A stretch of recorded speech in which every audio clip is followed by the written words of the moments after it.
home run in Williamsport. How about that? Strike three call. That ball is driven to left field and deep, and Flom has left the building. Gets one to left, and it's gone.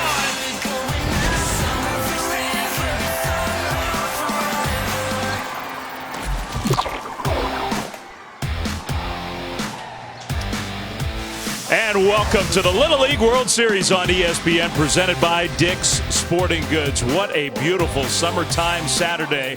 Lamade Stadium, Volunteer Stadium will both be packed. Our first weekend of the 2017 Little League World Series here in Williamsport. We're just minutes away from starting day 3 action. We're playing Little League Baseball. What does that mean? A division of Little League International, 16 teams in this tournament. Kids are 10 to 13 years old. We play 6-inning games on fields that are 2/3 conventional size. There are mandatory play rules, so every kid on every team plays in every game. 2 days in the books. We have already had some great moments, great highlights from 2 days of Little League World Series baseball.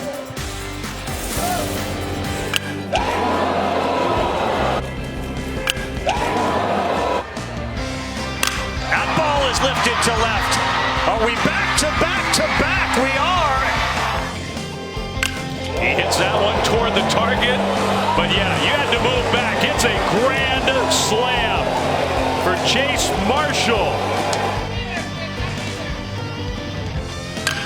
Ripped to right field. This one's deep, and it is gone. A grand slam for Joey Gray.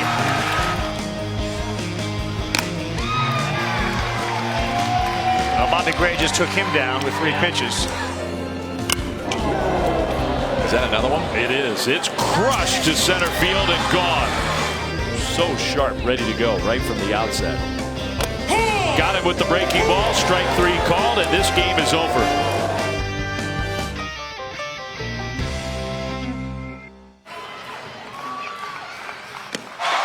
And North Carolina into the record books with a combined perfect game. That's just 2 days of baseball. What a start to this Little League World Series we have had. We have 8 winners, 8 losers. We've seen everybody one time. Today, all the teams that lost their opening round games will play. It's an elimination Saturday here from Williamsport. Hi, everybody. Dave Fleming alongside Aaron Boone. Thrilled to have you with us on this beautiful summertime Saturday from Williamsport. And Booney, look, all these teams did lose their opening round games. That does not mean to me that we don't still have some championship contenders that we'll see here on Saturday. Oh, I think it's very possible. We're going to see a real hard thrower for Mexico. But I think the thing that stands out to me these first 2 days are the amount of parity, not only from the winners, but a couple of teams that could reemerge all of a sudden from the losers bracket. And I think the difference maker in this tournament could ultimately come down to defense. When you have parity, who is making the plays? And as usual, we're never surprised by the tremendous defense we see year in and year out at the Little League World Series. And this year, through 2 days, has been no different. We've seen the routine plays being made, but time and again, we've seen outstanding plays, not only from the infield, but the outfield as well. And ultimately, the world champion could end up being the team that catches the ball the best. I'm with you. Great stuff from Thursday and Friday. Now it's Saturday. Volunteer Stadium is packed. Our first game, Mexico and Italy on the international side. And we'll have first pitch right after this.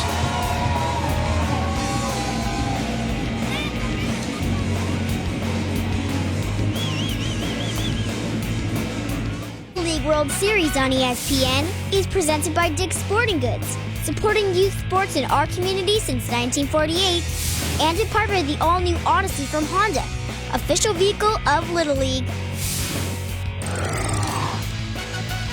All right, let's get started this first weekend of the 71st Little League World Series. Volunteer Stadium already packed. Lamade getting filled up, even though first pitch up the hill is not for another couple hours. 3 Eastern on ABC on the U.S. side. Dominican Republic, Australia back here at Volunteer at 6 Eastern, and Washington, South Dakota, both of the night games on ESPN. Well, here at Volunteer Stadium, our first game of the day is Mexico against Italy. Elimination game. What's at stake? The winning team plays the loser of Japan, South Korea. The losing team is eliminated from Little League World Series title contention. We'll play one more game before they have to go home. All right, two teams that have kids who love to play ball and love to cook as well. We found that out as we've gotten to know them. Aaron Boone, what's the recipes for success for Mexico and Italy? Well, we're talking about Mexico and Italy. We're talking about two great places to eat food, and we were debating where would you rather eat from, Mexican food or the Italian food? Tough debate, but these two kids here love to cook, and look, I think it's going to come down to obviously a flamethrower going today for Mexico, but as we talked about in the open, I think the team that plays the most clean baseball, the best defense, could be the team that continues on.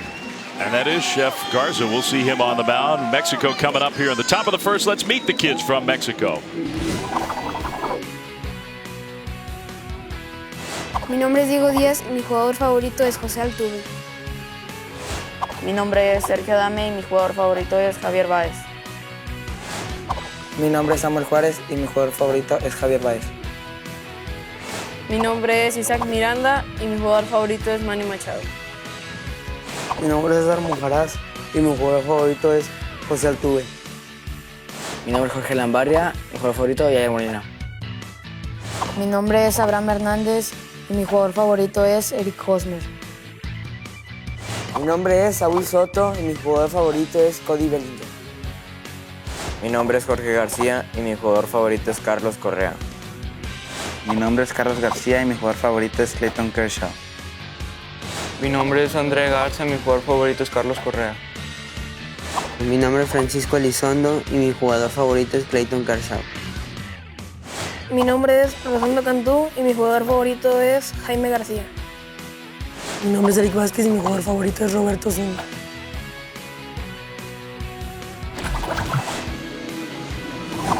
Well, just a great group of kids from Reynosa, Mexico, just across the U.S. border south of Texas. And these kids who have started 0-1 for the second straight Little League World Series. This is a country that has had great success over the years in the Little League World Series. And yet we were all impressed by the way that they played in their first round game. They just went up against a good team from Venezuela.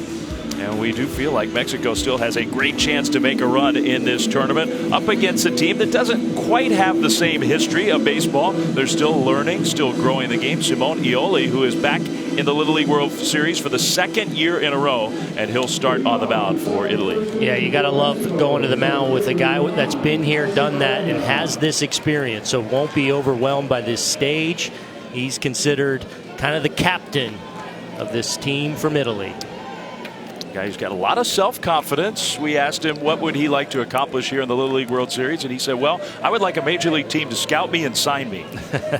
So this is a showcase for him. Showcase, absolutely. On the mound against Isaac Miranda, the center fielder who is not waiting around. First pitch of the game to the wall in left center field, and he's going to test the arm of Lorenzo Bacci. A leadoff double for Isaac Miranda. Mexico had to play a very tough opponent in Venezuela in their opener. This, as you touched on, though, Dave, this is a team that could still be tough to reckon with, as they have a lot of good players and they come out swinging early. I have a sense that this afternoon we're going to see a lot of that from Mexico. I mean, they a little bit of bad luck up against several very impressive arms in round one, and I think these kids can hit. Saul Soto comes from a baseball family, left-handed hitter, playing right field at the start of this game. His dad is a professional player in the Mexican League, the professional league in Mexico. Saul, who's 13 years old, and he is all about baseball.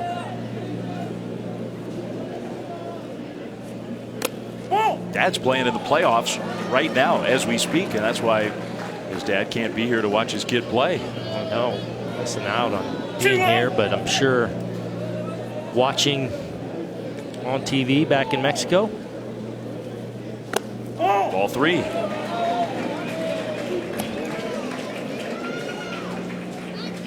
His dad Saul plays for the Rieleros de Aguascalientes. He's been a long-time pro. That's a strike. Our home plate umpire, Austin Riggleman, wearing the microphone for us from Fort Wayne, Indiana. He's been a Little League umpire since he was 13 years old. And this will be his one and only chance to be in Williamsport. All our umpires are volunteers. They get to be here one and only one time. Soto to left field. That's a hit. And it's going to go to the wall. That will score the first run of the game. What a great start for Mexico. 1-0. Real patient at bat by Soto there as he raises his arm to the fan base over there on the third base side, but takes a 3-0 pitch on the outside corner. Still in a good hitter's count. It's another pitch elevated, and he just goes with the pitch and rides it down that left field line. Bocce can't quite get to it as it rolls to the wall, and Mexico on the board early here. Well, Dad's team in the playoffs lost last night, so maybe younger Saul trying to set an example for Dad. Okay, you can lose a game and bounce back and still make a run at it. His dad went 2 for 4 last night. He's a good player. So is his kid. Jorge Garcia, third baseman, third place hitter. A kid who's got a lot of talent. He chops that one. No chance for Christian Lagui at third base. That's going to score the second run of the first inning for Mexico. You mentioned fans. Mexico brought a lot of family members here. Took the long bus ride up. Many of them did from Reynosa.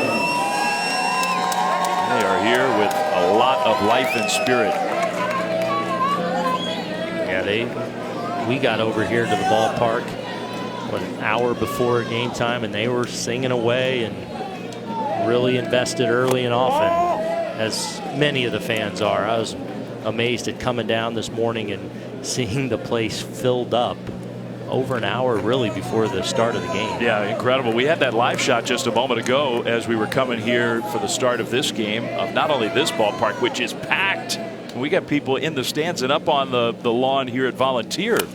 And up the hill at Lamedy, they're already full on the hill. It looks like all the chairs are in place. I mean, look at that. That game doesn't start for 2 hours up at Lamedy. Yeah, I mean, we hit you over the head with how special of a place it is here. But certainly if you're a baseball fan, but even not, this is a place that if you have the opportunity to get here, it is a special, special environment. If you care about the game, you got to come here at least once. Yep. Foul ball from Emiliano Garza. We will see him on the mound. He did our little cooking demonstration. Andre is his given first name, but his teammates, everybody calls him Emiliano. Or Poste. Or Poste, yeah. Nickname. You get a good nickname. 1 ball, 2 strikes. Wait. He's got a very strong arm. He hit a home run in their opening round game. 1-2. Wow. Close. Called a ball. Yeah, that's a pitch that these first few hitters, that's been a strikeout there. Probably maybe just off the plate away, but that's one of those that typically if you hit the glove a couple inches off, usually you'll get that call. I think Simone might need that call today against this good hitting team. Yeah. 2-2 pitch. That one was definitely outside. Saw Antonio Casadio, the catcher there, kind of creep out almost over into that other batter's box, just trying to give that good target, trying to see how much off that edge he's able to get.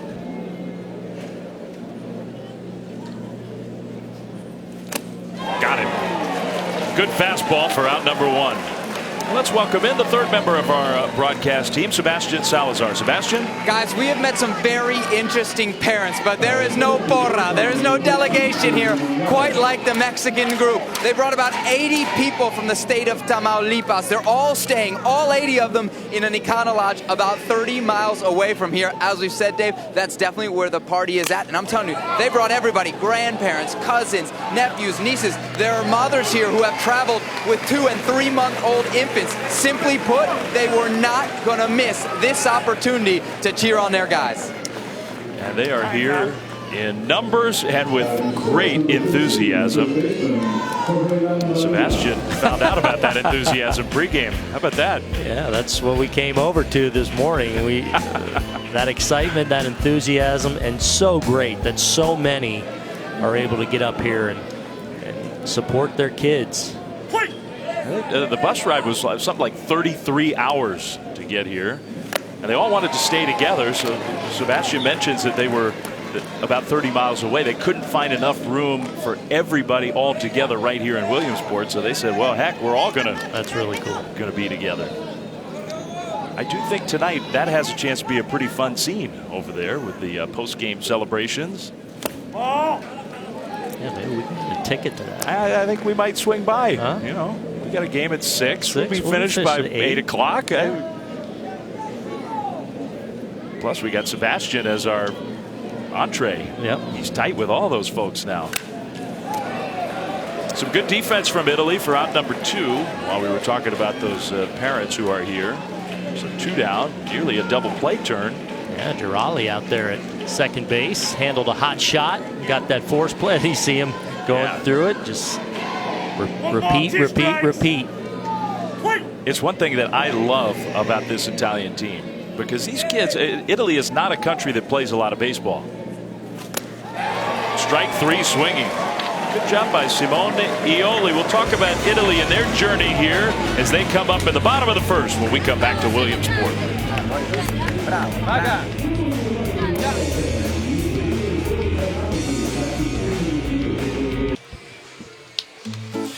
Well, this Little League from Emilia, Italy, beautiful part of a spectacular country, the biggest city in that region, Bologna, the home of Ferrari, Ducati, Lamborghini, Maserati, great food, great cars, great culture. Population of almost 5 million in Emilia, Italy, and kids who are learning how to play baseball, which we love as baseball grows in that country. Italy will come up in the bottom of the first inning. Let's meet the kids from Emilia, Little League. Ciao, sono Matteo Gerali e il mio giocatore preferito è Aaron Judge. Ciao, mi chiamo Lorenzo Montanari e il mio giocatore preferito è Dustin Pedroia. Ciao, sono Manuel Monda e il mio giocatore preferito è Javier Baez. Ciao, mi chiamo Federico Tiburtini e il mio giocatore preferito è Osal Tuve. Ciao, mi chiamo Simone Ioli e il mio giocatore preferito è Andrew McCutcheon. Ciao, il mio nome è Antonio Casadio e il mio giocatore preferito è Salvatore Perez. Ciao, il mio nome è Cristian Laghi e il mio giocatore preferito è Salvador Perez. Ciao, mi chiamo Jacopo Borella e il mio giocatore preferito è Anthony Rizzo. Ciao, il mio nome è Riccardo Ravegnani e il mio giocatore preferito è José Altuve. Ciao, sono Riccardo Nepoti e il mio giocatore preferito è Alessandro Maestri. Ciao, sono Matteo Giovanelli e il mio giocatore preferito è Mike Trout. Ciao, mi chiamo Sebastiano Cattellani e il mio giocatore preferito è Aaron Judge. Ciao, mi chiamo Lorenzo Bacci e il mio giocatore preferito è David Ortiz. Ciao, mi chiamo Nicola Spagnolo e il mio giocatore preferito è Miguel Cabrera. Ciao, love meeting those kids from Italy. And they are Red Sox fans, Yankees fans, Orioles fans. They follow the big leagues. You and I got to teach them about some West Coast baseball, though. Yeah, we're going to introduce them. Yeah, I think we could get down there after the game. Teach them a few things. Yep. But they have. There's only one player on this team from Italy that plays anything other than baseball. I mean, in Italy, it's basketball, it's soccer, it's volleyball, lots of. It's a great sporting country, but not a ton of baseball. And yet these kids have devoted themselves to this sport. And you can tell when you watch them play. They will face Emiliano Garza on the mound, a hard thrower, big kid, 13 years old. And he's the chef. He did our cooking demonstration before the game. He does. He loves to cook. His first pitch of the game, good cut by Federico Tiburtini, the shortstop and leadoff hitter. And a real good look at the velocity right there.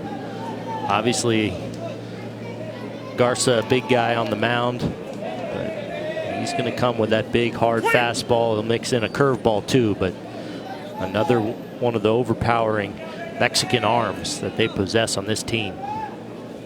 Tiburtini takes a strike. And I think one thing, especially for the group of kids who come from Italy, where the level of there just aren't that many kids who play baseball there. They have not seen, I guarantee, they have not seen a kid throw this hard. No doubt about it. In their age group. So that it's an adjustment. 0-2. On the ground and picked clean at second base by Diego Diaz. That's out number 1. Well, baseball really got started in Italy in World War II. There were American soldiers in Italy, of course, and they began to teach the game to kids there. And those kids grew up and started to teach it to their kids. And today it is a growing sport. There are many, many players of Italian-American heritage who learned to love the game and play the game at a high level, from Joe DiMaggio down through today's stars like Anthony Rizzo. It is neat seeing those pictures.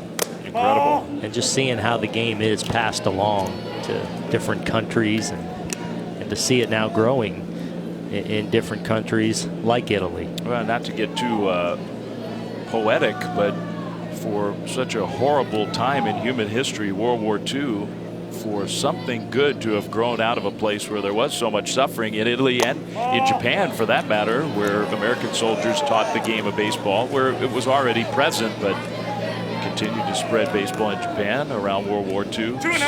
Some small good that came out of that time, and these kids just love the game. Simone on the ground to short on Haras, who's got a very strong arm at shortstop. 2 down. And how about both of these first 2 at bats? You talked about never probably facing this kind of velocity on the mound and this kind of ability on the mound coming over. A couple of good at bats, putting the ball in play. You see their coaches acknowledging, hey, way to make the adjustment. I'm sure it's something they haven't seen much of. 2 pretty good at bats, albeit outs to start the inning here. I'm with you. Italy's only sent 3 teams to the Little League World Series, other than one from a few decades ago that was mostly American kids from an Air Force base. But 3 teams of Italian kids, and we have seen in these last few years tremendous improvement. It's not necessarily the same kids, but just the level of play has really gone up quickly. Matteo Giovanelli, the center fielder.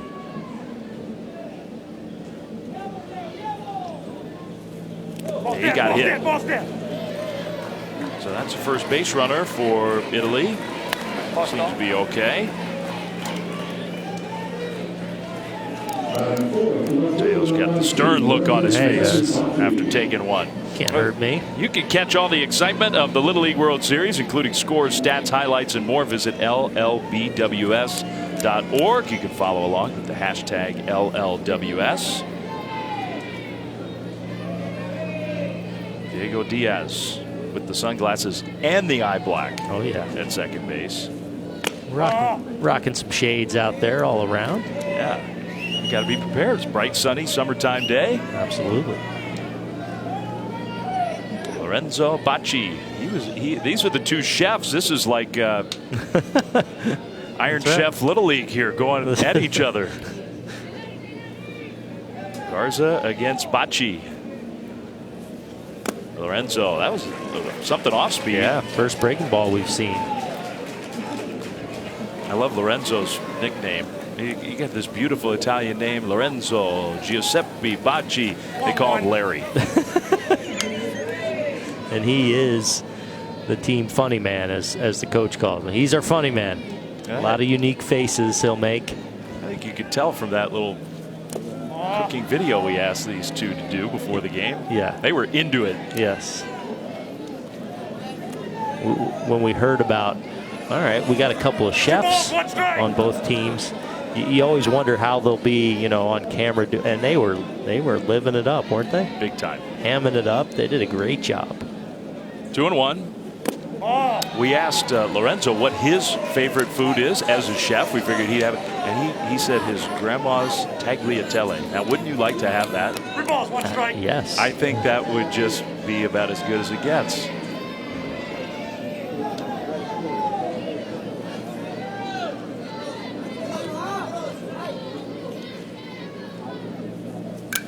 Good cut. Wow. 3-2. The part of Italy where these kids are from, Emilia Romagna, is the home of Parmigiano Reggiano, prosciutto di Parma, lots of the classic Italian foods that you think of when you think of that country, from right where these kids are from. The way you talk about it just makes you want to go right yes, now. I would like to go home with these kids. Right. their Little League World Series is done. Got him with the breaking ball. Good pitch. Well, one chef got the better of the other this time. They were working together, though, before the game. Cooking up baseballs in Williamsport. Yeah.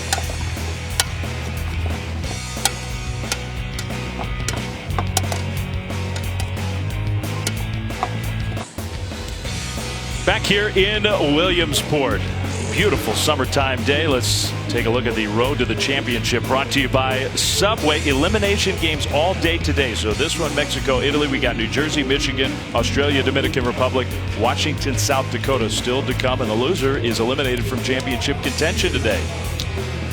And as we talked about a little bit in the open, you touched on, Dave, we think even though it's very difficult to come out of that loser's bracket, we feel like there's a team or two that could push that envelope a little bit. New Jersey's a team that really stands out to me as a team that can really swing the bat. And if you're going to come all the way back, you know you're going to have to score a lot of runs because you're going to have to use a lot of pitching. Yeah, we like to make sort of early impressions about these teams. We see them all for the first time the first 2 days, but look, we see the very best pitchers for every team. Sometimes you get past the ace, the number one, whatever you want to call it. And those bats start to wake up a little bit as the tournament goes along. Yeah, what's interesting, North Carolina last night, they used a few pitchers. They're able to bring all their pitchers back. They've got a nice little, speaking of recipes, of using 2, 3, 4 pitchers within a game and able to use them often. Yeah, it's a good way to go. Inning number 2, 2-0 Mexico. Simonioli has settled in nicely on the mound as the pitcher for Italy after giving up 3 straight hits to start the game and a couple of runs. He got 3 outs, 2 strikeouts. Is it Carlos Garcia? He's the left fielder. Strike 2. Guys, one of the things that makes this Mexican team so special is that 13 of the 14 players have been playing together for 5 years. The one exception is Carlos Garcia. He was a soccer player until 2014. He turned on ESPN, saw the Little League World Series, watched the Guadalupe Lindavista team representing Mexico. He said, that's what I want to do. Guys, I know he just struck out, but this is just his 3rd season of baseball, and here he is at the Little League World Series. That's impressive. I mean, how cool is that?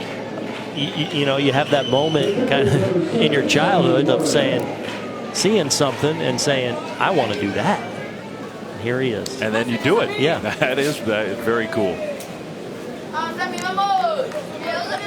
And it's one reason why, among many, why this event is so great, because this is really, if you talk about growing the game around the world, this is a grow the game event because it does expose baseball to so many kids in so many places. Well, and I think Major League Baseball is tapping into that, obviously, by having the Little League Classic. I think they understand, you know, what a special time of year and what a special place this is. On the ground, diving attempt by Federico Tibertini, but it's into center field. I mean, I think tomorrow has a chance to be one of the most memorable days we've ever had in Williamsport. Cardinals and Pirates are coming here to Williamsport to play not an exhibition game, an actual big league game just across town at the minor league field, Bowman Field, which has been around since 1926. All these kids, every player who's participating in the Little League World Series is going to come watch the game, get to watch the big leaguers. I mean, how much fun is it going to be to see these kids and their excitement at mingling, hanging, interacting with major league players? But even more than that, the big leaguers will take more from this than even the kids. This will be something they'll never forget, they'll embrace, and when you ask them about it, when you see them a year from now, say, it'll be something they said, it was so awesome. So many of these kids who are here, when we've asked, who are your favorite big leaguers, who's your favorite? Andrew McCutchen, Yadier Molina. I mean, we got a lot of those favorites who will be here tomorrow night. You and Dan and Jessica will have the game. That's Sunday Night Baseball. Sunday Night Baseball. 7 o'clock tomorrow. So an hour earlier than usual and a very different venue than usual. And yet, I think it will be so memorable. That's a foul ball. Ow. And we do today here in the booth, Booney. We got the so Yadier Molina. We got his jersey. We should take it. Can we take it off, or is it locked down? Locked down. Because it says Yadi on the back, which is obviously his nickname. And Major League Baseball players next weekend, all across Major League Baseball, what is it, Players Weekend? Yes. Are going to be wearing their nicknames on the back of their jerseys, but.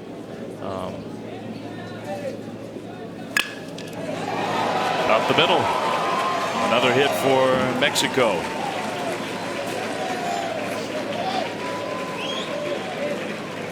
So, okay. All right. I got it down. There we go. So we got the nickname jerseys for next weekend, but these guys here tomorrow are going to do it tomorrow night. And look at the color scheme. And we saw Kutch's earlier too, Andrew McCutcheon, and the color scheme is very Little League like. So that field, Bowman Field tomorrow night, there's going to be all kinds of kids in their jerseys, the color scheme throughout the stands, but then the colors with the Pirates and the Cardinals on the field. It's going to be really, really cool. And I want to show one more thing too about the jerseys that the guys are going to be wearing if we have a chance, because this patch that is on every one of them is sort of a version of the MLB logo, but taking you from Little League Baseball all the way up to the big league, sort of the progression of a baseball player. Yeah, and it's a chance, we see in the Home Run Derby, we've seen players bring back players that, or people that were played an important role in their baseball life, maybe throw BP to them. Well, this is an opportunity to honor those people that have had an impact in you getting to the big leagues. Really cool and a great idea. 0-2 the count here to Isaac Miranda, who had a double on the first pitch of the game. 2 on, 1 out. 1-2. So that's tomorrow night. And you referenced it, but the Pirates and Cardinals are playing in Pittsburgh again tonight, flying in tomorrow morning. One ball, 2 strikes. And they'll come here to the complex. They'll meet the kids. They'll watch some of the games. We'll have some of the guys up on our broadcasts of the games tomorrow morning. And they'll go over to Bowman Field and get ready for their game. And so you personally will have a doubleheader, a Little League game, and then the big league game to call. Big league game. So we'll get finished with our game at 3 or 3:30, and boom, right over to Bowman Field and get ready for the nightcap. So a lot of baseball. 2-2.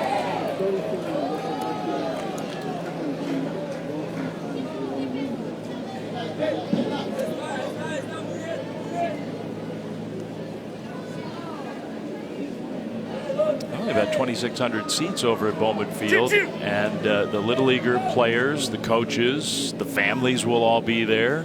They had a lottery. That one is smashed, not quite to Bowman Field, but a long, long way. Isaac Miranda with a booming home run. 5-0 Mexico. Well, Isaac, who got the things going for Mexico back in the first with jumping on a first pitch and lacing a double into left center. This time looks like a hanging breaking ball of some kind. Oh, maybe a fastball just right down the middle of the plate. And you can see right away he kind of went into a hop, but then he got a little humble with it and just set that bat down. Really a no-doubter to left center, way out of here. And those Mexican bats flexing their muscles here in the second. Against Venezuela, 4 hits, 1 run total. Today, a different story. We're 4 outs into the game. 6 hits, 5 runs, and a 3-run homer. Saul Soto takes a strike. Well, there are very few scenes like this one here in Williamsport on the Little League side, but we've never seen anything like what we're going to get tomorrow on the big league side. That one is lined in right off the tip of the glove of Mateo Girali. Made a good effort, just couldn't quite catch it.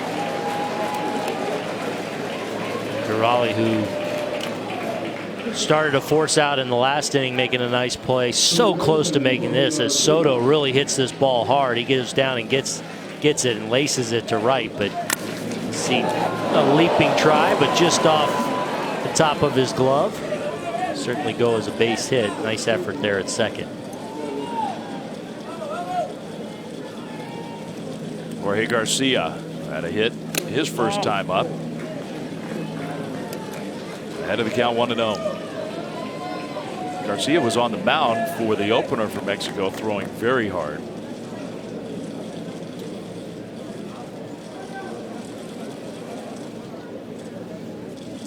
Oh.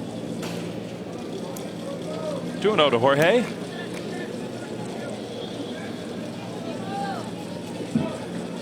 Jorge's one of those kids. We were talking about Carlos Garcia and watching this event just a few years ago and deciding I want to do that.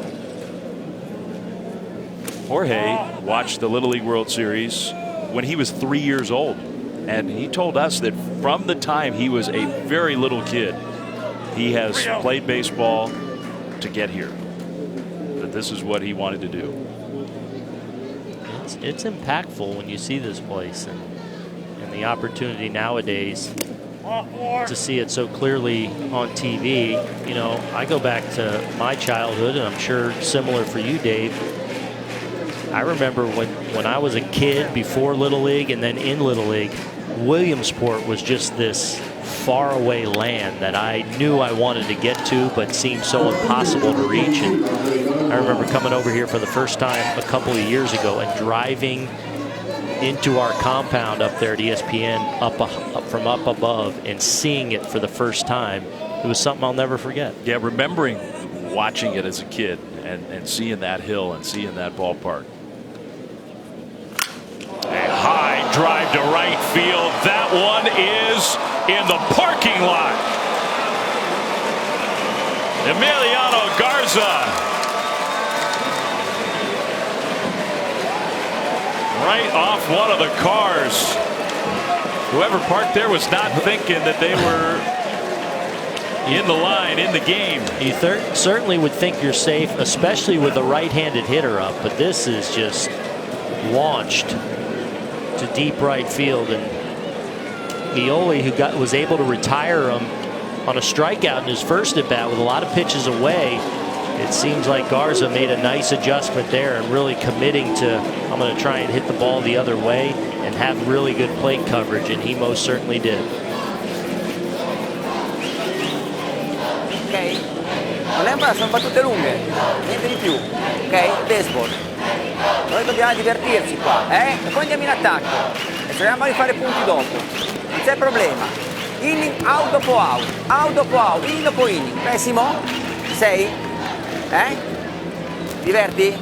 Dai, ancora, forza, andiamo lì. Just wants his kids to realize it's a long game, it's still early, enjoy the game, try to relax a little bit, out to out, inning to inning, sort of take it one step at a time. And the more you can have that perspective, you know, the better opportunity, again, as we touched on, with a nation that's really learning and continuing to grow in the sport, you know, to get this opportunity to play on this stage against some of the world's great players, you know, in the end is really only going to help you get better and, you know, an understanding of the sport even better. Sergio Adame is the pinch hitter. His first at bat of the day for Mexico, leading 8-0 after another 3-run homer. Hit 2 3-run home runs in this inning.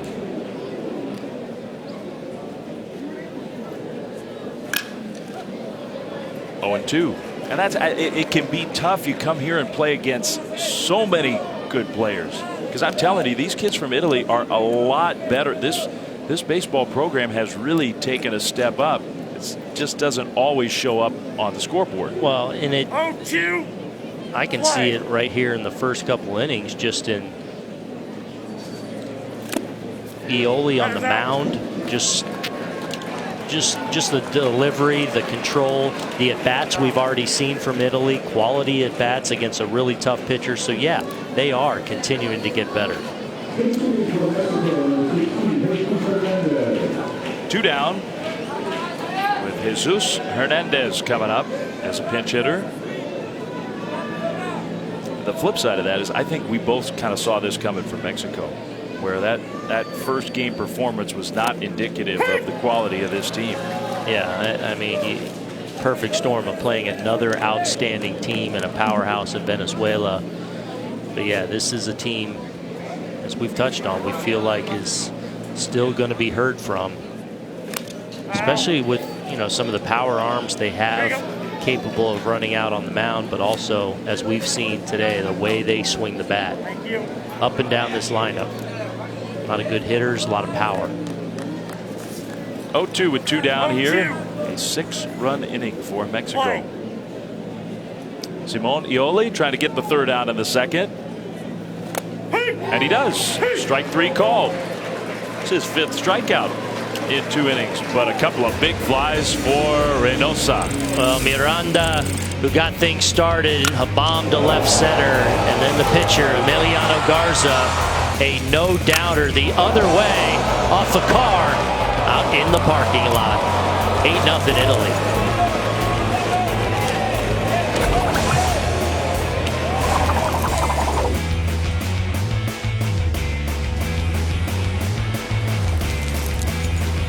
Back to the Little League World Series on ESPN, presented by Dick's Sporting Goods on this spectacular summertime Saturday in Williamsport, where Mexico has gone ahead 8-0, a huge home run to cap off a 6-run inning for Mexico out in that direction. This was Emiliano Garza. Well, he had struck out on a pitch away in his first at bat. You could see the conscious effort to really stay on the pitch, another pitch away from him, but he just let that ball get deep into that hitting zone and rode it out of here to deep right. Well, and Sebastian went out there to investigate. Sebastian, what do you got? Guys, I know Dick's is one of our sponsors here. You know if they do any body work? I got the ball here. Okay. And here's a Chrysler 300, and it took it on the fly right here off the hood of the car. There is a little bit of a dent. Sorry to the folks with Texas plate. You made the trip all the way up here to get your car banged up. I'm here with Derek from New Jersey. He's actually the kid that caught the ball. Were you expecting anything like that out here? No. No? What did you think when you saw it? I came here wanting to get a ball, so I was in line for security. I just ran as fast as I could and tried to find the ball. There you go. That's the story of the day out here. Run when you can get a chance to get a souvenir, and hopefully we get some body work done here on the Chrysler. Nice work, Sebastian, huh? Yeah. The dent in the hood. Emiliano, you don't have to apologize for that, by the way. No. You hit one out there. It's all good. All good. Nicola Spaniolo for Italy here in the bottom of the 2nd. Well, now Eric Vasquez on in relief now as Mexico's built up a comfortable lead, so an opportunity to just preserve a pitcher and able to bring Emiliano Garza back should they obviously hold on and win here in their next game. Yep, part of the strategy, managing those pitch counts. Big chopper to short. Diego Diaz now out there at shortstop, makes a nice play. Diego, who has a big personality. He did one of our 21 questions with us before the Little League World Series started, and he was a star. How good are those? He was a star. 21 questions. Man, I love them. They've been great every day by all the teams. Eric Vasquez, one of the biggest kids here in Williamsport, and you can sort of understand why his nickname El Toro. He's the bull on the mound.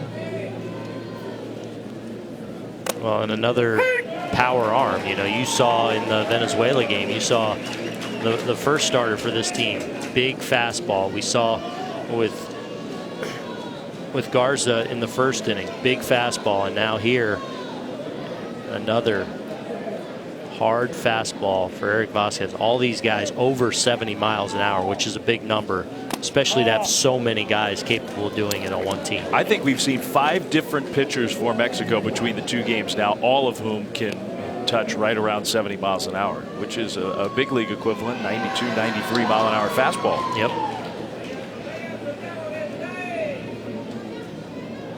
Antonio Casadio, right-handed hitter. He's the catcher, one of the leaders of this team. Taking ball 2. Don't let a little bloody nose stop you. Not at all. Call him the little major leaguer on this team. He looks like it, doesn't he? Yeah, he does. You can just tell sometimes with the kids just how they move, how they hold the bat, how they walk to the plate. Absolutely. He has been watching closely. 2 balls, 2 strikes.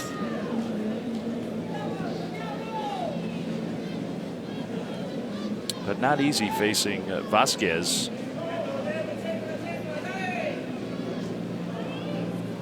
Oh.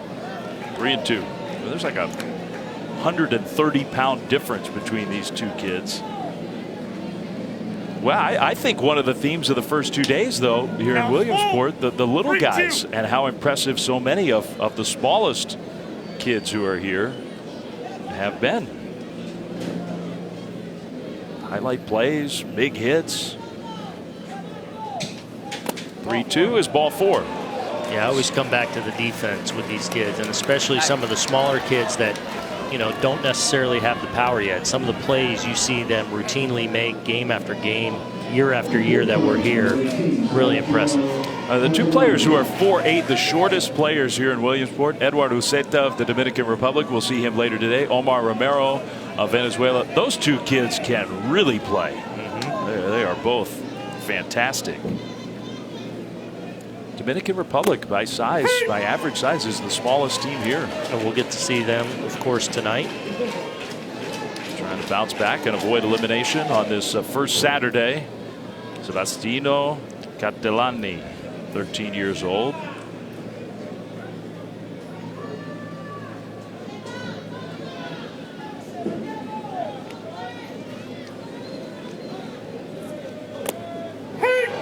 In there, 0-2. Vasquez has shown a good ability with that curveball as well. Yeah, he's got the overpowering fastball, and obviously a big dude out there on the mound, but good, showing off good athleticism with that delivery and a real good feel for that breaking ball.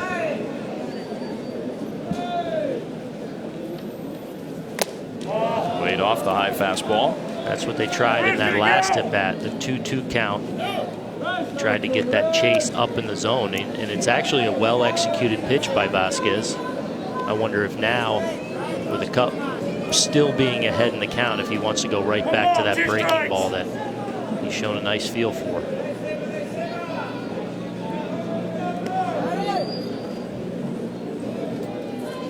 He does, and he got him.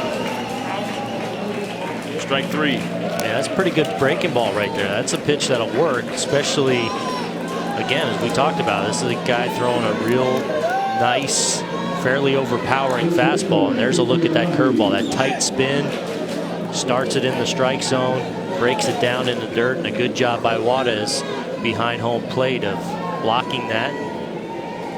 Second out of this inning now for Mexico. Christian Laki, right-handed hitter, third baseman, his first at bat of the game. That one off the mitt of Samuel Juarez. That will allow Sadio to make it to second base. A runner in scoring position for Italy, looking for their first run of the game.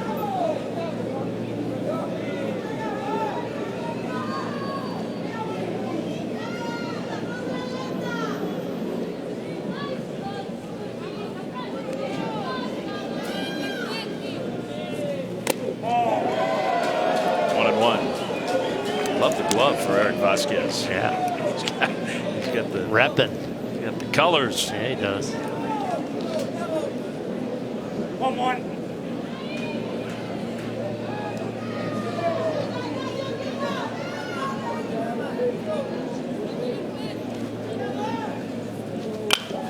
On the ground to short, and it hit the runner. He's out. Very emphatic. Their first hit. You get a hit out of that. Sadio's out though, and that's out number 3. Christian Laki, you get a hit. You got a hit in the Little League World Series. Mexico though leads 8-0.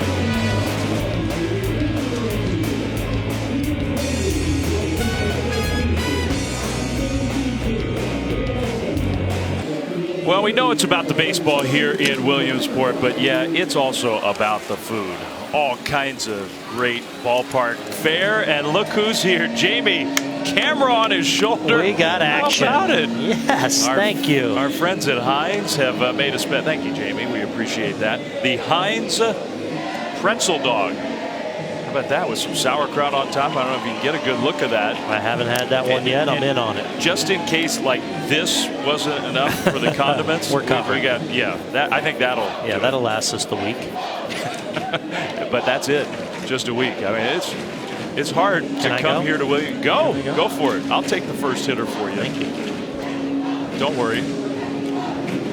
Wait a second, guys. I run all the way out to the parking lot. I'm the one here that's working, that's building up a sweat. I'm the one out here burning calories, and I don't get a dog delivered? No, sorry. Talk to Jamie.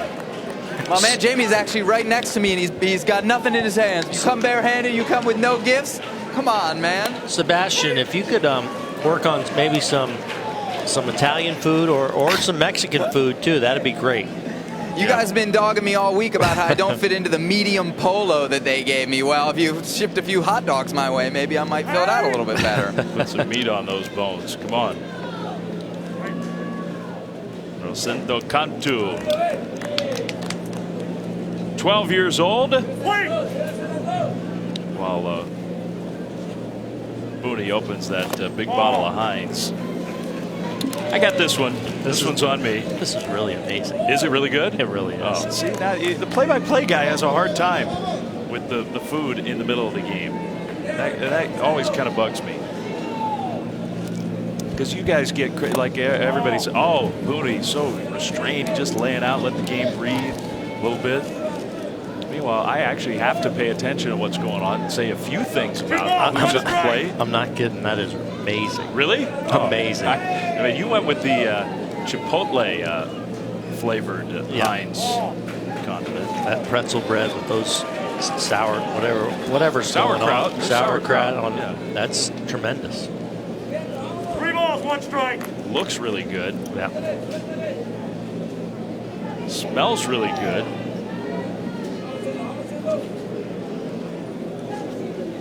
I'm glad you're enjoying it. Strike 2. All right, I'm back. You interested in doing any play-by-play? I'll give it a little play-by-play break in maybe the next inning. Okay, all right. You can get a couple bites, a couple pulls off the hot dog. That's ball 4. So Cantu takes the walk.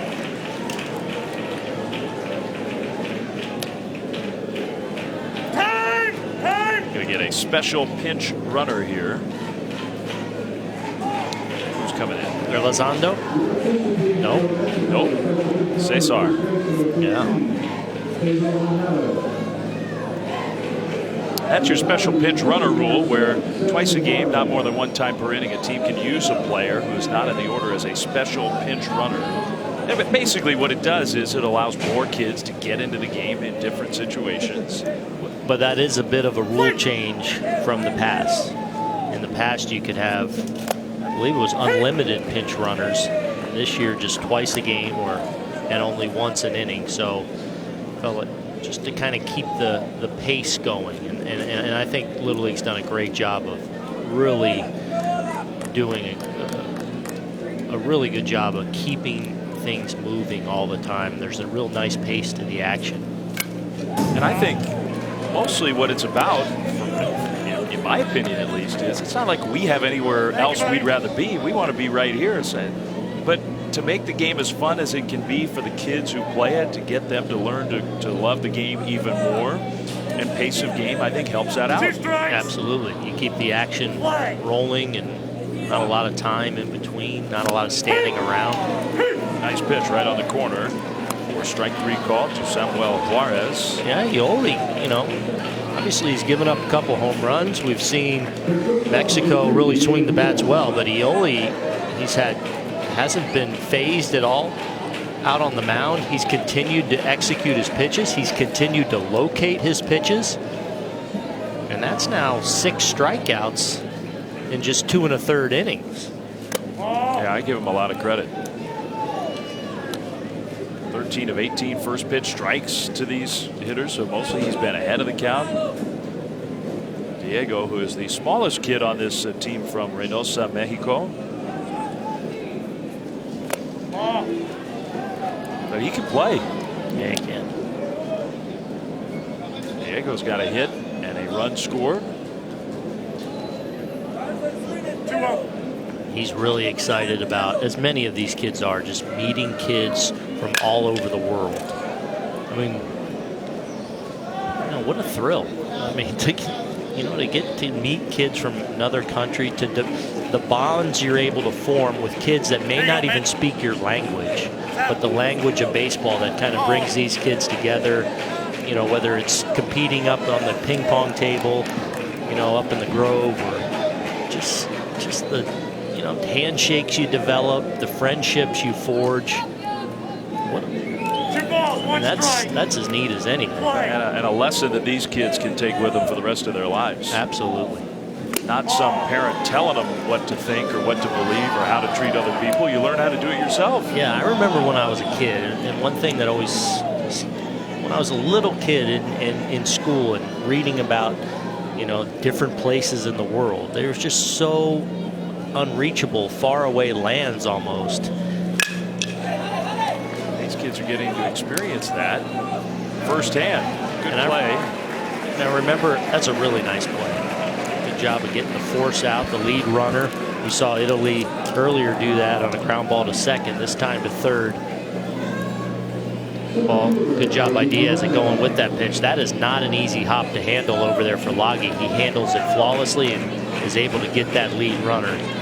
Nice play over there. But I remember having a pen pal at a very young age with a kid from Spain, and it was such a neat way of, kind of putting yourself in their world and hearing what their day was like. And it's something that I remember very clearly. And these kids getting that opportunity to actually meet and interact is really one of the cool things about this event, I think.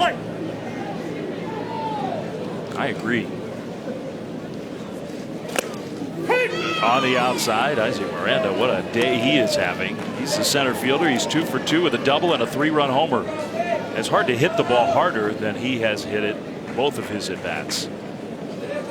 0-2. Wants to play for the Red Sox. They may have room for Isaac one day.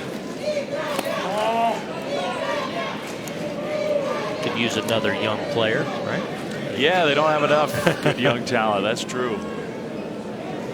Mookie Betts, Andrew Benintendi, and Jackie Bradley Jr. in their outfield alone. Isaac, who is a center fielder. How about Rafael Devers now? 20 years old up there making his mark. Pretty good formula. Just keep pumping up. That's right. One new young superstar after another. You're probably going to win a lot of games that way. You got a chance. Bring in Chris Sale to add to the mix. I mean, Rafael Devers is 7 years older than these kids that we're watching right here. I know. He's only 7 years older than these guys. And some of these kids actually look older than he does at 20. I think a few of them do. Yeah. 3-2 here with 2 down in the top of the third. Mexico's got an 8-0 lead. This is an elimination game on this first Saturday of the Little League World Series, day 3. Ball 4. Miranda is on base for the 3rd straight time. So guys, we just saw Isaac Miranda get the walk there. Obviously had a home run earlier. Great ball player, but he's a bit of a prankster as well. His best friend on the team is Emiliano Garza, and they were having dinner recently. Isaac pops a candy in his mouth and says, "Oh, Emiliano, you want one of these?" So he gives him a candy, but inside the candy was a chile monte. If you know anything about peppers, it's basically like the spiciest pepper that you can eat. I think Emiliano was probably upset at the time, but if you think about it, maybe it was that chile monte that powered the home run into the parking lot earlier. Maybe so. There's been a lot of power for Mexico. A double down the left field line. It is 10-0 here in the 3rd inning. Well, another outstanding at bat from Jorge Garcia. We've seen him hit the ball all over the field. A double that way in his first at bat. Hit a rocket of a base hit to the pull side last time, and then there. Look at the plate coverage. That pitch is off the plate away. Excuse me, Saul Soto. That pitch is off the plate away. and still able to get the barrel to it and just dump it into the corner there, and now a 10-run lead. Strike, attacca il piatto senza paura. Quando ti ha fatto 2 fuoricampi, l'hai attaccata ancora. Hai fatto 2 strikeout di seguito, devi essere orgoglioso di quello che hai fatto oggi, perché ti hanno buttato a terra e ti sei rialzato. Sei stato bravissimo, grazie di tutto. Grazie. Andiamo ragazzi, forza, adesso con Christian. Andiamo, Chris. Tutto quello che puoi fare. Very encouraging words. Proud of his kids. Also some specific instruction as well. Simone Iolio, I think nice sportsmanship with the umpire. I think he threw the ball better than the 10-0 score would indicate. Absolutely. I mean, and you can see him holding his head high, and he should. He pitched outstanding, actually. Time for a bite of this pretzel dog. We'll be back right after this.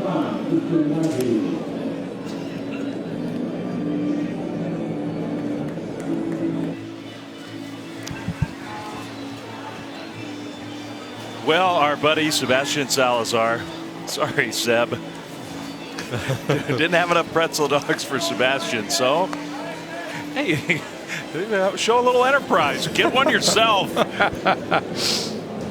Beginning in January 2018, Little League will join other youth baseball organizations in adopting USA Baseball's new USA Bat Standard.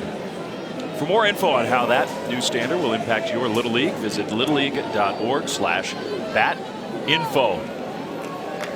Sorry, Sebastian, I had to finish the last bite of that pretzel dog during the break. We're in the 3rd inning. Pitching change, and Christian Lagi is on the mound. Chico. One of the things his coaches told him, hey, keep the ball low. If you're going to miss down in the strike zone. That was a pretty good looking pitch. Wow.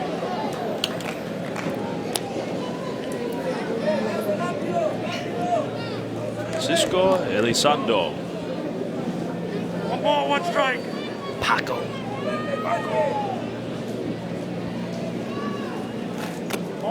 2-1. Favorite singer, Pitbull. You in on that one? Oh yeah. Okay. Globalization. Timber. 2 balls, 1 strike. Is that a Pitbull song? Yeah. Pitbull's he's got his own radio station. Kind of whole deal. Yeah, that's true. Channel 3. Yes. Maybe. Yeah. Kids like to whip over to that station. You and I are in the car too much, that's probably. Right. That's a fair point. 3-1. 1 strike.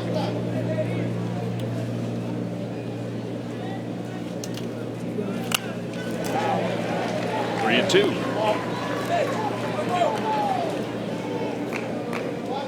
Thank you, Antonio. Grazie. Austin, our home plate umpire, didn't practice his Italian before the game. Full 3-2. It's okay. Play. We love our umpires here. Ball 4.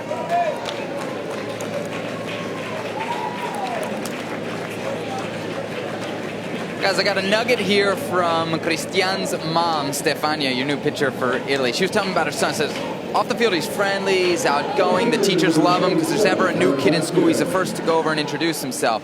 But on the field, he's totally different, competitive, aggressive. She says she almost doesn't recognize her son. She also mentioned this. He's super into music, but it's like EDM, house music, techno. So, Aaron, Dave, you guys want to update your playlist a little bit, or something more modern? Wow. I'll hook you up with my guy, Christian, okay? Well, when we stop over at their house tonight for their pasta meal, after we swing by the Econo Lodge where the Mexican families are cooking their meal, maybe we can swap some playlists. A little house music going. Da-da-da-da-da. Da-da-da-da-da. Nice block. That's your version of house music? It's my version of house music. Da-da-da-da-da. One strike. Man, that just put me right in the club.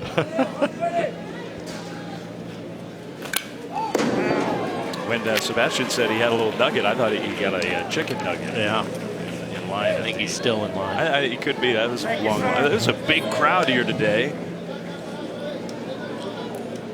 And we're just getting started. This is the first game of 4. A full day of Little League Baseball on this Saturday in Williamsport. Play. First weekend, 1 week from tomorrow, the championship game will be played. Got him with strike 3 called.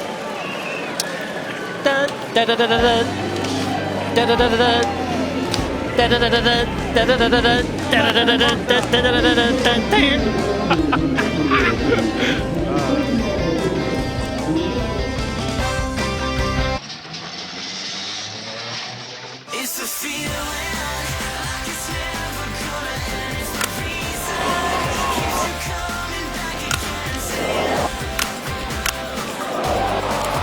the sunshine shining down on your face. It's the good times that'll never go away. So there's summer forever. Summertime in Williamsport, Pennsylvania. Welcome back to the Little League World Series on ESPN, and it's time for our Honda game summary. 10-0 Mexico, 2 different 3-run homers. The offense has been awesome for the kids from Reynosa, Mexico. And we've got another pitcher on now for Mexico, Rosendo Cantu, another hard thrower.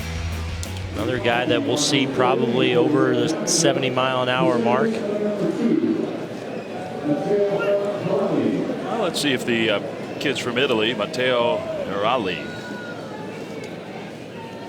Matteo trying to get a rally started here in the bottom of the 3rd inning. Taking a strike, Matteo Giraldi, who's one of the littler players on this Italian team, one of the smallest kids in Williamsport, but he can play. Yeah, he can. Seen him make a play out at second, almost make an outstanding play on a line drive. Guys, we talked a lot in this show about how baseball's relatively new in Italy, but Matteo's family goes way back with the game. His dad, Michele, is a pro ball player for Parma in the Italian Baseball League. He's actually in season right now, but has taken 2 weeks off. Matteo started as a bat boy with the team at age 3, so he's always been around it. His uncle is the manager of the same Parma team, and his cousin played for the Italian representatives at this Little League World Series right here in Williamsport back in 2008. So a family love affair for the Giraldi clan. No kidding. Very cool that Dad could be here. Yeah.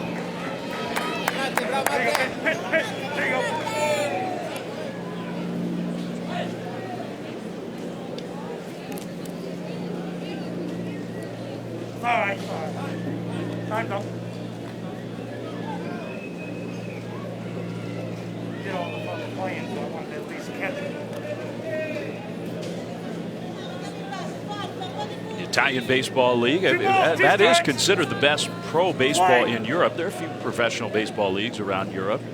Yeah, I know some people that have played in the past in that league. Very competitive. Right on the outside for strike 3.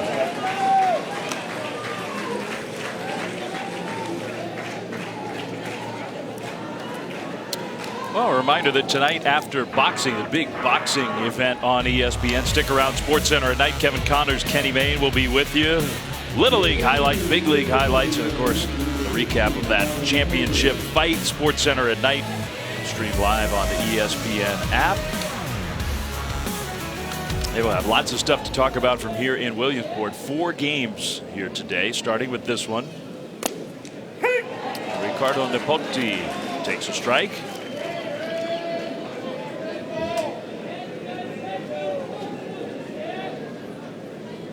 Look up the hill at Lamedy. We got volunteer stadiums packed. Lamedy looks packed.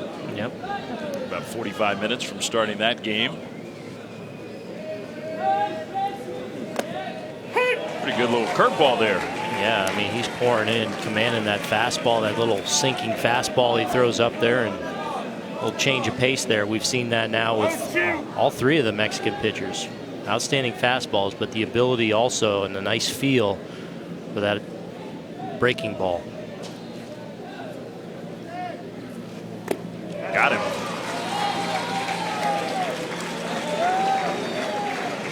So Nepoti strikes out swinging. Another look at that breaking ball. Back-to-back now breaking balls he goes to. Hangs up there a little bit. Nepoti just a little bit over the top of it. Recognized it well, but just did miss it. Good break on that pitch. Lorenzo Montanari.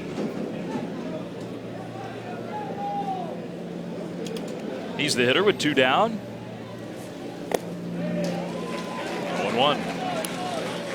So this is the 6th pitcher we've seen for Mexico in 2 games, and all 6 of them have good stuff. Right. I mean, and that's what makes you think that this team from Mexico could get back into really the competition and the chance at potentially winning it. Again, very difficult to do coming from the loser's bracket, but when you have this kind of pitching depth, that gives you a chance, especially from what we've seen in their ability to potentially swing the bats as well. 0-2 to Lorenzo. Got him. Cantu strikes out the side in the 3rd inning, so we'll go to the 4th. Mexico, a dominating performance here on this Saturday.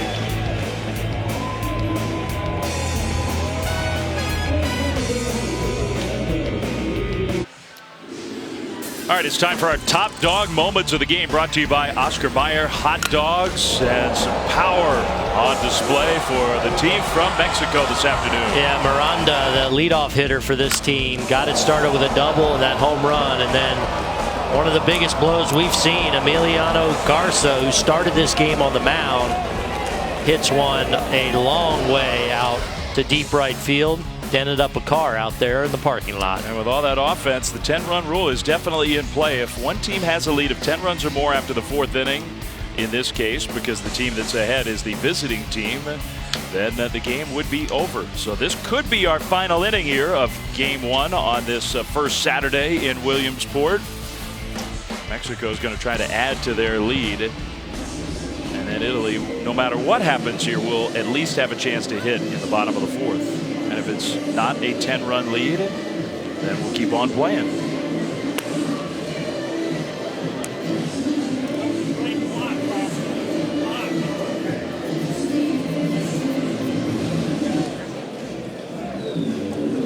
What a scene. We're at Volunteer, up the hill at Lamedy. First game on the United States side of the day in this elimination round. Maybe 35 minutes or so from the start of that one. Sergio Adame will hit for the 2nd time against Christian Laghi, and he takes a strike. Adame does. Now on the big scoreboard here in the ballpark, 10 runs, 9 hits for Mexico, no runs, no hits for Italy, and we're going to have to get a clarification on that. Smash. Nice swing. There's another hit for Mexico, number 10 for them, because there was that play where the ball in play hit the base runner, which in the big leagues is always scored as a hit. My assumption is in Little League baseball that also goes as a hit for the batter. Yeah. But maybe we're wrong about that. But I think for Italy, a 1 up there would look good. Yes. So we'll see if we can find out whether that rule is different here at the Little League level. Strike 1. Jesus Hernandez.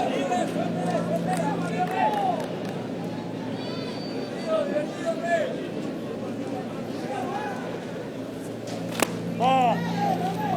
Almost the same spot. 1-1. Bring it up. You heard him say bring it up. The one pitch, he's been lenient on the edges, but that pitch down around the knees or just below, he's been pretty tight on the home plate umpire. It's never a bad thing, I don't think, for the umpire to be communicative. Absolutely. And Austin Riegelman, we've seen that throughout the game. We've seen him communicate with the pitchers, and they're just saying, hey, just bring that up a little bit. Our umpire from Fort Wayne, Indiana. It's not just umpires who come here from the United States all across the U.S. They come from all around the world. Our national umpires are here. Hear him there. Good hustle to the catcher, hustling over to get that foul ball. So we look at all the guys in blue who do a great job. They volunteer their time. And as you've touched on, you know, just as big a deal for them to be here. Guys that love the game, volunteer their time and get the opportunity to come to Williamsport and be a part of this. It's a big deal for them too. And there's a good reason for the rule, because there are so many umpires who want to come here and experience Williamsport. When you come as an umpire, you only get to come one time. That's it. It gives more umpires a chance to experience the Little League World Series.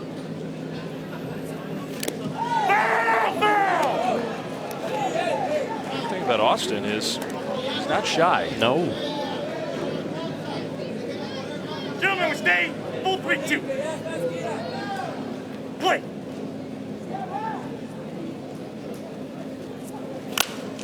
A little flare foul.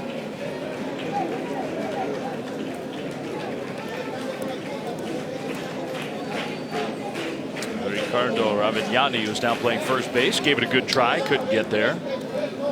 Austin in charge behind home plate. Full 3-2. Play. We do appreciate that the umpires wear those mics for us. Absolutely. It gives you sounds of the game.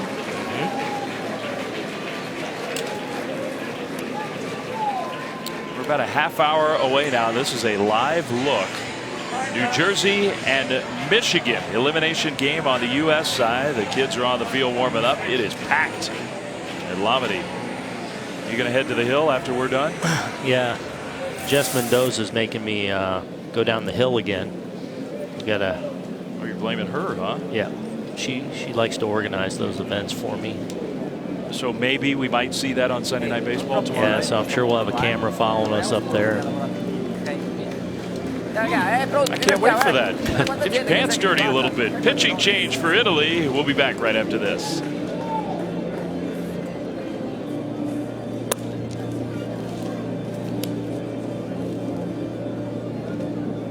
Well, welcome back to the Little League World Series on ESPN, presented by Dick's Sporting Goods from Williamsport. Game 1 of 4 here on this Saturday. The 2017 Little League World Series. Part about the present day, part about the past. How about Stéphane Matteau and Pierre Turgeon? Yeah. Both were here for Team Canada all the way back in 1982 as Little Leaguers. And they went on to have pretty good careers in another sport, right? Absolutely. Yeah. On the ice. Yeah. Adnan Burke, you know, is really excited right now knowing those guys are in the vicinity. I mean, there's a little Canadian feel here this year in Williamsport with those two guys who are going to be honored by Little League Baseball later this evening. With Team Canada, such an impressive performance in Game 1. And then, of course, with Adnan, Dan Shulman's going to be with you and Jess tomorrow night. Dan Shulman is in Williamsport. He's already been texting me watching these games, and you know he's following Canada closely. Oh, he was following the other day. And he'll be really excited to see Pierre Turgeon and Stéphane Matteau. Right now, though, those two NHL stars not as big as Chase Marshall, who was on Baseball Tonight with Adnan last night, his family. 2-0. I mean, no offense to the NHL studs, but Chase, it's about the now. Chase Marshall had 2 home runs. Canada had their biggest margin of victory in their Little League World Series history. And they've been playing here for almost 70 years as a country, so the biggest margin of victory they've ever had, 12-2.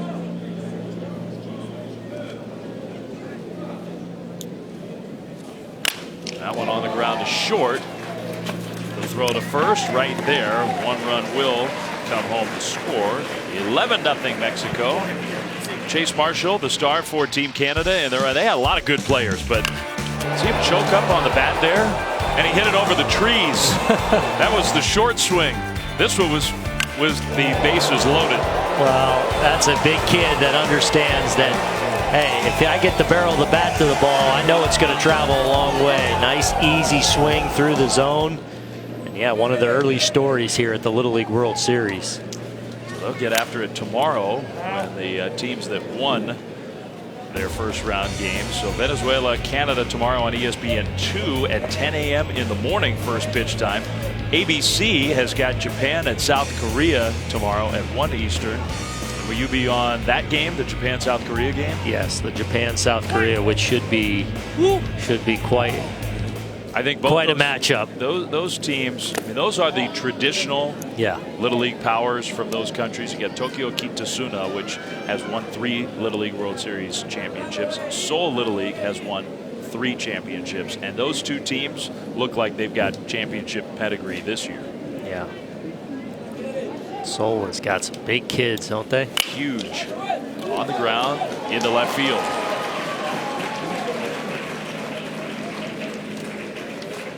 Samuel Juarez has a hit. The home run started flying last night from South Korea. They also have the best nicknames of any team. You're going to have some fun with their nicknames. Yeah? Oh, yeah. All right. The Elastic Pig. Astro Boy. Yeah, they get some good ones. Like Handsome Nose, I think, is a nickname. One of those kids. Here's Diego Diaz taking a strike. Lefty against lefty here.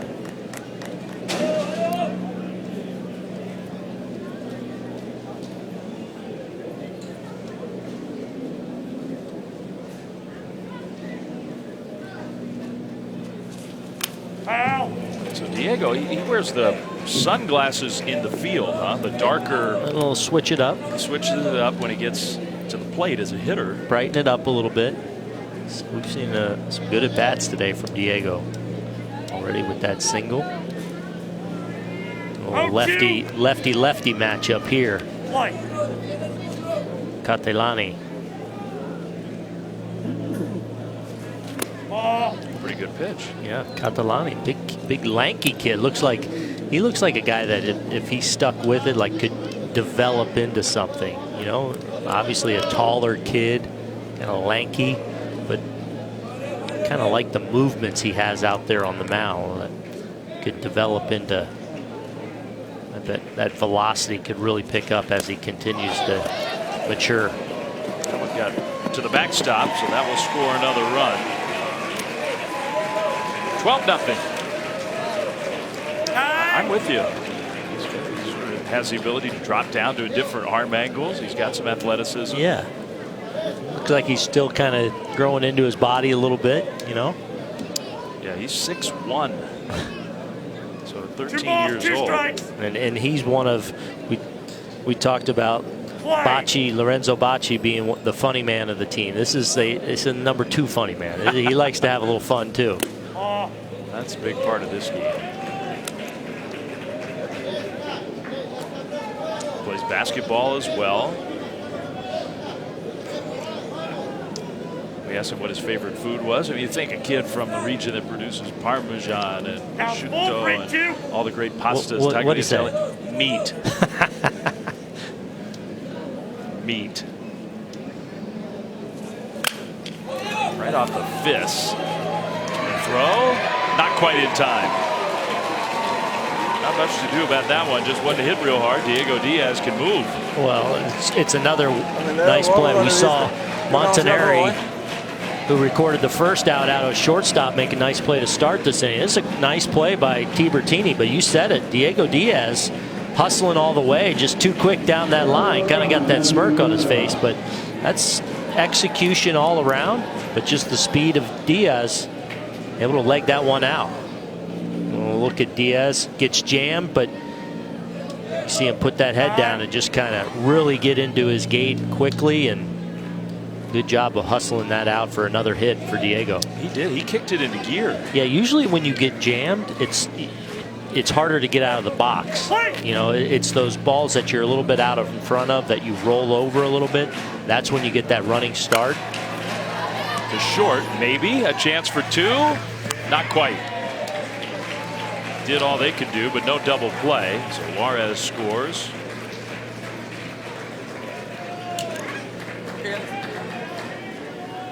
So Miranda, though, the kid on the mound, Sebastiano Catalani, can take heart. He got him to make it out. Yeah, double homer walk. Finally got him to hit it at somebody.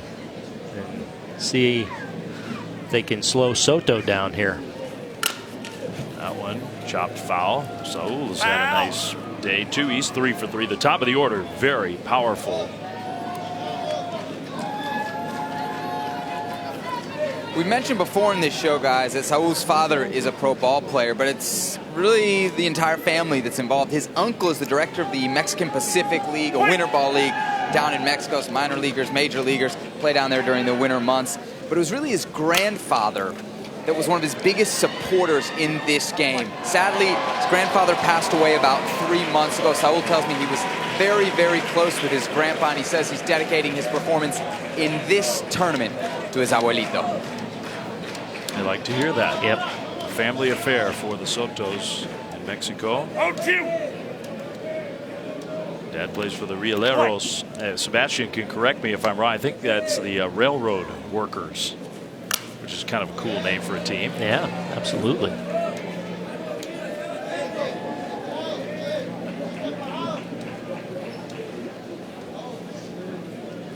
I guess I was right. Thank you, Antonio. Good hustle, bud. Good hustle. I thought Saul there trying to throw his gum out. It stuck to his batting glove, so he said, fine. I'll just keep chewing it. I get. Keep working it over. Got a little life left in there. Yeah. Throw it in the trash when I get in the dugout. 0-2. Look at him. Look at the approach, though. I mean, this is a tough at bat. We talked about Catalani being 6'1", lanky, and when he gets in line and gets those mechanics down and in the strike zone, this can't be an easy at bat for a lefty. And Soto, behind with 0-2, just continues to spoil some tough pitches away.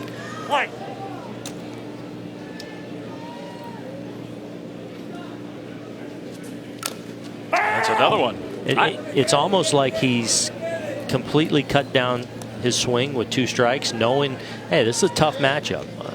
6'1", lefty.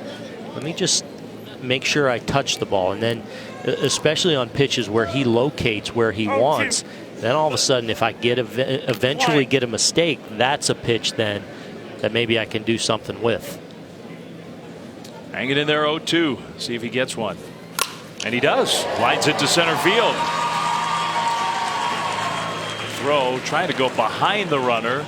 Good play by Antonio Casadio to back it up, the catcher. Well, a great job of spoiling a couple of pitches again with 2 strikes on him. Pitchers, and then finally he gets a little bit of a mistake up. But because he's so short with his swing, he's able to get to that fastball up above the letters and just ride it into center field for his 4th hit of the game. Still not a terrible pitch. No. That is good hitting. And I think the manager, Christian Tosini, is trying to get some different kids the experience of pitching. Yep. Top of the 4th inning, another pitching change for Italy. Stick with us. We'll be back right after this.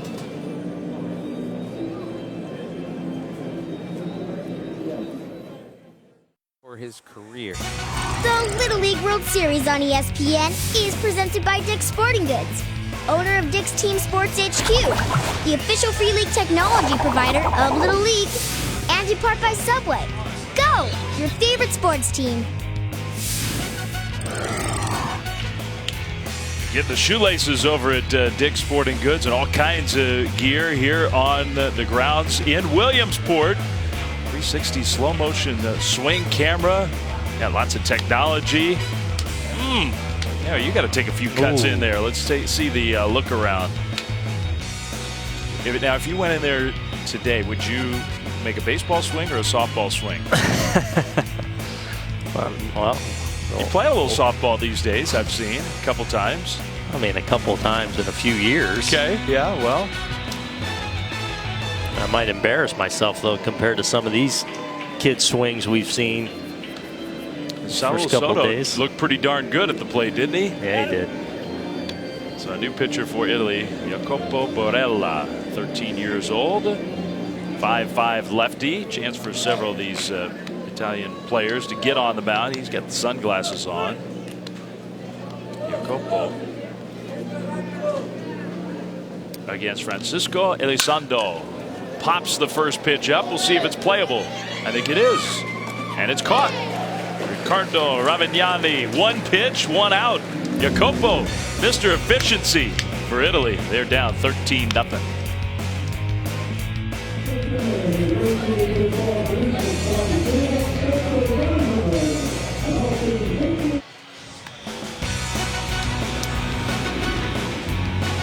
Well, here we are on this side of Williamsport. If you just take the road, cross the bridge, across the Susquehanna River. I see Bowman. Yeah, right. Past downtown, other side of town, there is historic Bowman Field. And that's where you will be. Do you need directions? I think you can find it.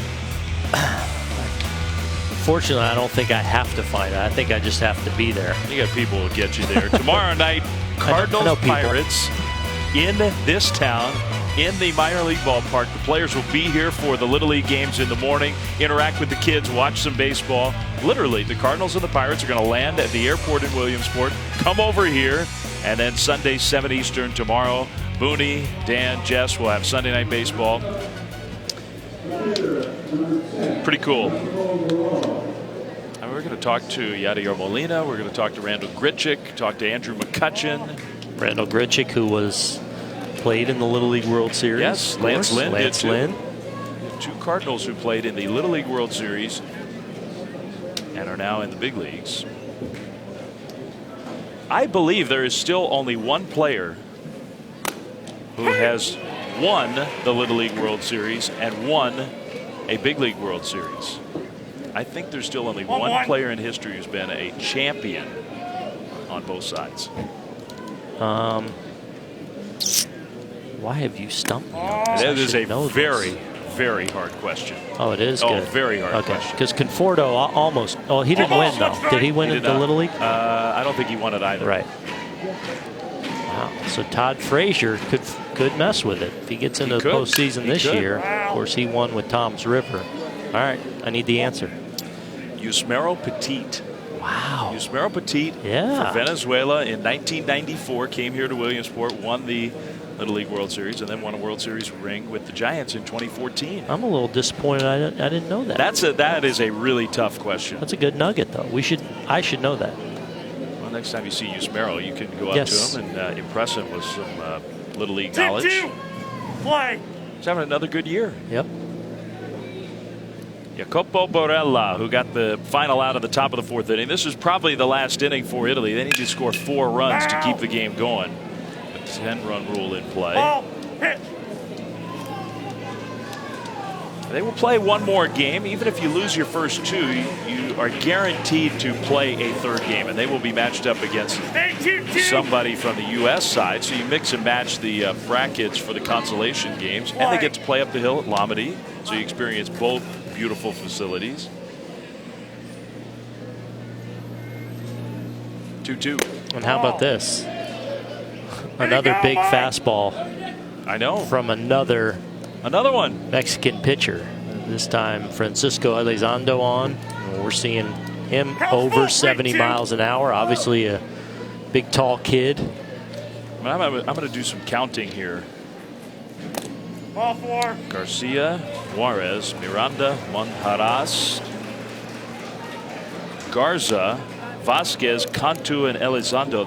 That's 8 different pitchers we've seen in 2 games, and I think every single one of them has thrown around 70 miles an hour or more. Or more, yeah.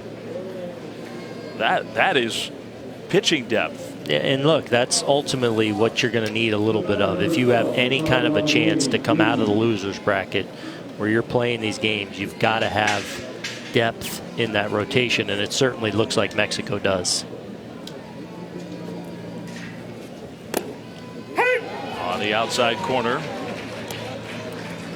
Ravignani hitting for Italy. I tell you what, they would play, I think we said they would play the loser of Japan, South Korea in their next game. I think that's right, Mexico. So they're going to play a really good team next, no matter who loses that game. They have the bats and the pitching depth to go toe-to-toe with either of those teams. Yep. They do.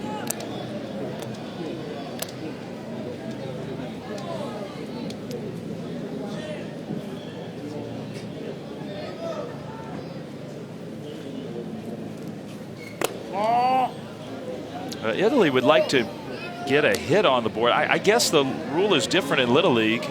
Can we change that ourselves right here, right now? 2 balls, 1 strike. I mean, I guess it's the official score gets to decide. In the big league, it's automatically a hit. If you hit a ball and the runner makes contact with it, the runner is out, but the batter gets a hit. Automatic.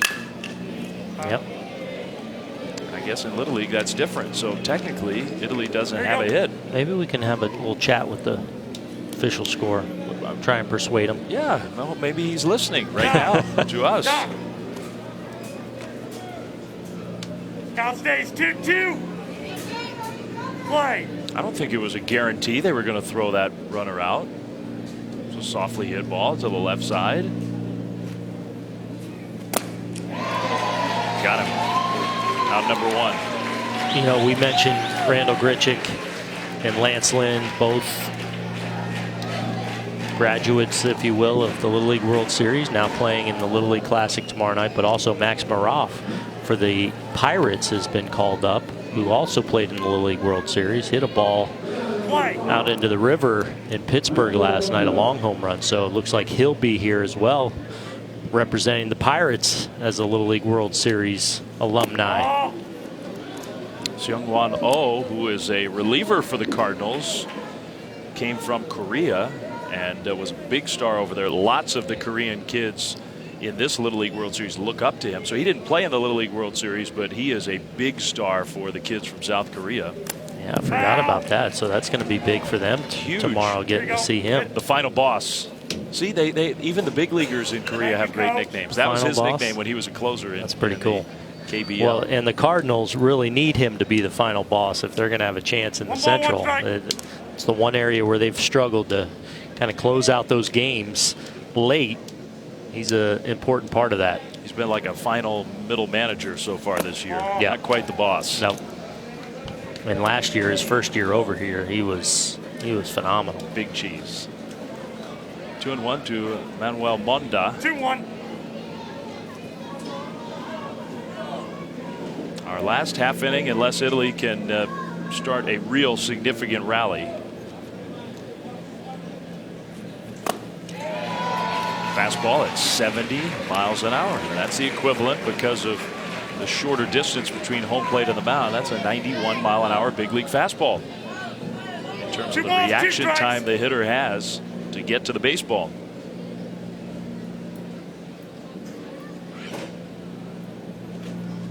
Two.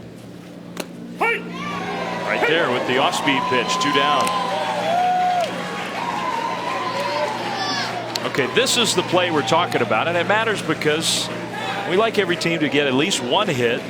You hit a ball on the ground, and the runner runs into it. In the big leagues, that's an automatic hit. Now, if he fields it, do you think he's going to get him at first? I actually don't. I don't think he's getting him. As slow as that ball's hit and the way he's coming up on it, that's actually a ball he probably wouldn't need to run through to have a chance. As slow as developing a play as that was. So not only, you know, do we think it's a hit because it hits the runner, but also if it's up to the official score to make a determination, would that have been a hit or not? I think it would have been a hit. Absolutely. Look, I mean, we're not doing that to say we think the official score is not doing a good job. We think he is, but hey, look, they're Little League kids. But we're pleading with you. Yes, but that's a knock. Begging. No, we don't. Look, for the kids from Italy, you don't want to get no hit. They've had good at bats, I think, all day. Yeah. The 13-0 score to me is a little misleading from this one. I totally agree. And, you know, the one thing we've seen up there as we look at the board is 0 errors. And Italy has made all the plays that they've needed to make, and I think have acquitted themselves very well, again, for a team that's just still continuing to grow as a country in their love of the game of baseball. Yeah. So just in a few moments, and really the crowds are getting bigger and bigger by the minute over on ABC. And they'll start here in about 5-6 minutes. New Jersey and Michigan elimination Saturday here, the first weekend in the Little League World Series. Booney and I will be back here at Volunteer 6 Eastern on ESPN, right here on ESPN. And then Washington, South Dakota also on ESPN at 8 Eastern tonight. Well, they are packed in Lomity for New Jersey and Michigan. Well, Mexico making another pitching change. They have not had a pitcher throw more than 17 pitches today, so really trying to manage the pitch counts, keep everybody available.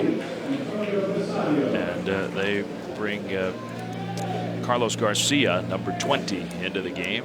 Antonio Casadio with 2 down in the bottom of the 4th. That official score, you still have a moment here to change your mind about that hit. So, okay, he's the 9th pitcher that we've seen from Mexico in 2 games. He just threw 75 miles an hour. Which is about like a 98 mile an hour major league fastball, the equivalent. Wow. I'm impressed. Antonio Casadio, he has never seen a fastball like that. I can almost guarantee that. No, and that sound hitting the mitt just a little bit louder coming in from Carlos. This is their 9th guy?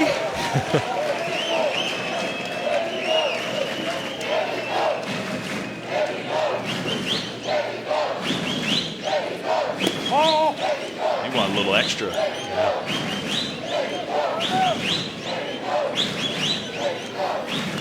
This is the kid Sebastian told us just a few years ago was watching us televise the Little League World Series, was a soccer player, and said, I want to do that. And here he is. 1-2. Pretty good pitch.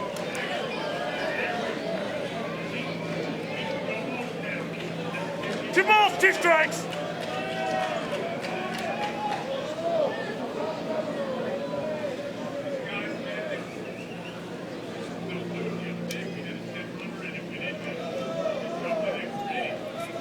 Two got him.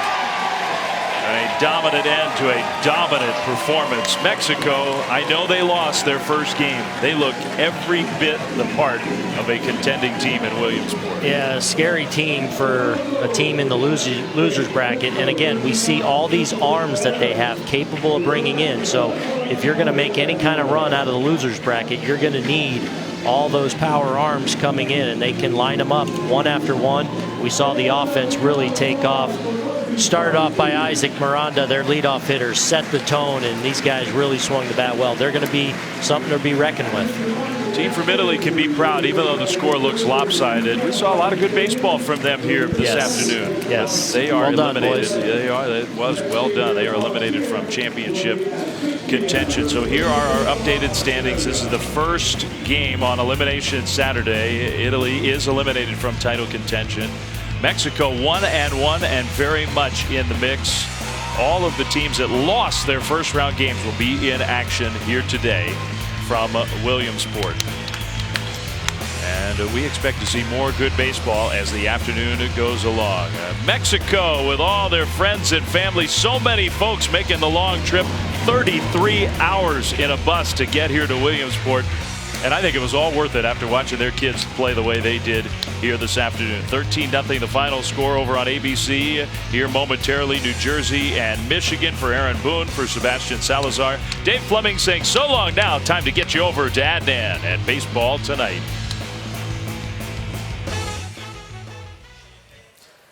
All right, Flem, thank you very much.